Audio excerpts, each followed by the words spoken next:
தமிழ் மக்களே, இந்த சேனலை சப்ஸ்கிரைப் பண்ணிட்டு பாருங்கள். என்னடா முட்டையை காட்டுறானே, என்னடா முட்டையை அடிக்கிட்டு இருக்கானே அப்படின்னு பார்ப்பீங்க. இது என்ன முட்டை என்றால் இதுதான் வந்து வான்கோழி முட்டை.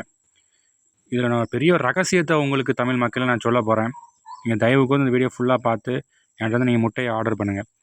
இங்கே பாருங்கள், இது வந்து இயற்கையாக மேய்ந்த வான்கோழியோட முட்டை. அதாவது மூலிகை புல்லுகளையும் கடவுளால் கொண்டாக்கப்பட்ட மூலிகைகளை வெளிமேய்ச்சலில் மேய்ந்து விட்ட முட்டைகள்.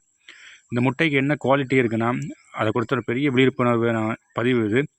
இந்த முட்டை வந்து ஆண்மை குறைவுக்கு இது ஒரு சிறந்த மருந்து. இப்போ எல்லா மனிதர்களுக்கும் உள்ள பிரச்சனைக்கு, எல்லா நோய்களுக்கும் உள்ள பிரச்சனைக்கு மூல காரணமே வந்து ஆண்மை குறைபாடு தான். அந்த ஆண்மை குறைபாடுக்கு இந்த முட்டை வந்து சிறந்த மருந்து. இது வந்து இதை சாப்பிட்றதுனால எந்த சைடு எஃபெக்ட்டும் உங்களுக்கு கிடையாது. உங்களுக்கே தெரிஞ்சிருக்கும், இது உணவு. நிறைய மருத்துவர்கள் வந்து அந்த மருந்து சாப்பிடுங்க, இந்த மருந்து சாப்பிடுங்கன்னு சொல்கிறாங்க. அதில் சைடு எஃபெக்ட் வரும். ஆனால் அந்த முட்டையை சாப்பிட்றதுல எதுவும் சைடு எஃபெக்ட் இருக்கா? ஒன்று கூட கிடையாது. அதனால் ஒரு முட்டை 40 ரூபா தான். வாங்கி பலனடையுங்கள். நன்றி.